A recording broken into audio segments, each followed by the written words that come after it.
sizni kafega taklif qilmoqchiman. Voy, buncha yaxshi. Soat qanchada uchrashamiz? Darsdan keyin soat 2da maktab yonidagi kafeda uchrashguncha. Xayr.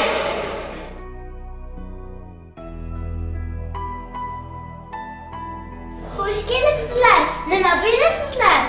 Madina, nima buyuramiz? Qanday taomlar yoqadi sizga? Sizgachi? Menga baliq yoqadi. Bilasizmi? Baliqning foydasi juda ko'p. Shamollashning oldin oladi. Xotirani kuchaytiradi. Menga esa ko'za sho'rva yoqadi. Unga go'sht, no'xat, pomidor, piyoz, kartoshka va turli ko'katlar qo'shiladi. Bizga ko'za sho'rva va baliq olib keling. Sizgachi? Albatta, shirin choy olib kelishni unutmang.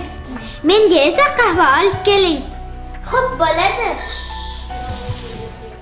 Yoqimli ishtaha. Rahmat.